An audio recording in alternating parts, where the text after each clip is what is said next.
Let's go, baby. Let's start diving in to some Saints playoff takes because when I got up this morning, I'm getting ready for the show prep, and I read this excellent piece by Jeff Duncan in The Athletic, and it deals with this idea of legacy, right? And Peyton and Breeze's legacy, which, look, obviously, they have been unbelievable.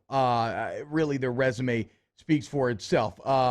Since they have joined forces back in 2006, the Saints have gained more yards than any offense in the NFL. They've gained over 95,000 yards. In fact, no other team in NFL history has gained more yards during a 15-year span than what you have witnessed in the Peyton Breeze era. They have allowed the fewest sacks, converted the highest percentage of third downs, passed for the most yards, all while ranking second only to the Patriots in terms of points scored and first downs within that same span. So within, in this Breeze Peyton era, they have literally, as Jeff wrote an entire book about, created the greatest modern offense in NFL history.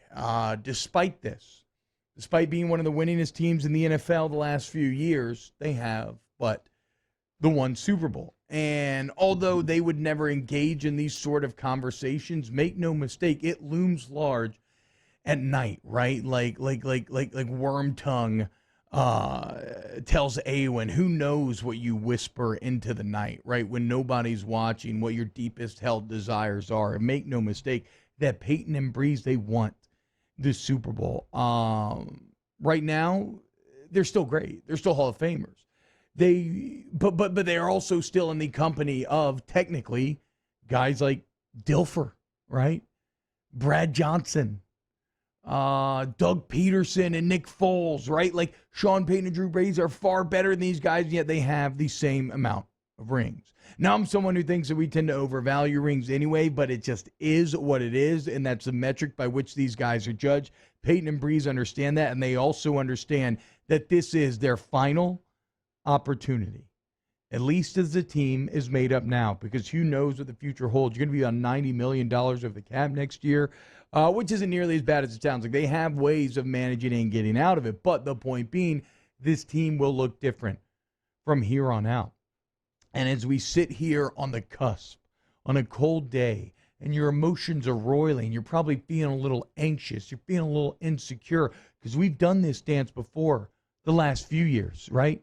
And I can't help but think of that movie, The Gray, with Liam Neeson, where he's fighting those wolves. He's fighting for his life. He's an old man at the end of his life, and the poem that is constantly playing in his head, once more into the fray, into the last good fight I'll ever know, to live and die on this day, to live and die on this day. That is Drew Brees as he stares down the Chicago Bears. That is Drew Brees as he stares down this entire playoff tournament that is about to kick off. Make no mistake, that's been Drew Brees this entire year. I mean, go back to before the season started. You remember the comments?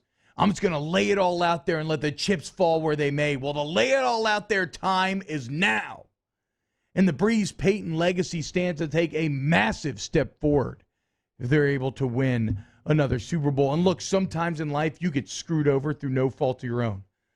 Look at the Nola no call, right? I don't know if there's ever been a better Super Bowl opportunity snatched away, yet the great ones, they somehow manage, against all odds, they manage to create that opportunity once again. And let's see if Peyton and Breeze can do that, and if they're going to do that. And if you're going to avoid the heartbreak of the last 3 years, it's going to be about this New Orleans Saints defense having to step up. If you look at the last 3 years, the Saints are 2-3 in the playoffs, which, look, you're always going to be around 500, right? If you're above 500, at 500 playoffs, you're actually doing pretty damn good. But they're 2-3, and they have the most disappointing part is that out of those 3 losses, twice have been when you've been home favorites. The common denominator in all 3 losses is that the offense at the end of the game scored the points needed to win the game, but the defense failed to hold in all 3 losses. And so that begs the question, can this year's defense be different?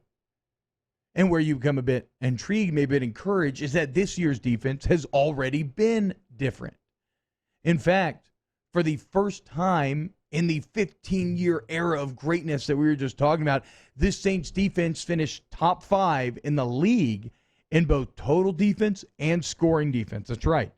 This group led by Demario Davis finished 4th in total defense in the NFL this year. They finished 5th in scoring defense. That has never been done. And I mentioned Demario Davis because the same way that Brees is an incredible leader, I feel like Davis, Jordan, those guys in the defense, the veteran leadership you have on that defense, it's so incredibly rare, and you have to take advantage of it while you have it. And they get it. I love this quote from Demario Davis, quote, "All we have is this moment. As a team, you've only got so many opportunities to be here. The only moment we have is right now, and it's all about what we do with it," right? It's like Gandalf tells Frodo. Frodo's feeling a little upset. Maybe you're a Saints fan. You're feeling a little anxious, a little upset. "I don't know if I can go through with this again, Gandalf. Why did it come to me? Why can't I be like a Jaguars fan or something and never have to worry about playoff heartbreak?" And what does Gandalf tell Frodo? He says, "Look, man, so do all who live to see such times. But that is not for them to decide. It is for them to decide what to do with the time that is given." And that's what this New Orleans Saints team has to decide. What are you going to do with the time that has been given you? Because it's a fleeting thing, and we watch it fly out of the window every single day as we continue our inexorable march towards death one day at a time. But before you get to death's doorstep, glory is to be had, and that glory is to be had starting on Sunday against the Chicago Bears. And I cannot wait. And the Bears, they deserve everything that's coming to them this Sunday. And I think this is a Saints team that is locked in. I think that this is a Saints team that is going to get stronger now than they have been all season long. Why? Because they got not one, not two, but 3 NFL All-Pros returning to the fold. We'll talk about it more next here on Off the Bench, 104.5, 100.3, and 94.7 ESPN. Hey, I hope you enjoyed that video. If you did, go ahead and like and subscribe below. You want more great Saints content? We got it all here on Off the Bench Overtime. Check out these other videos, share with your friends, and let's grow the Who Dat Nation together. Who Dat?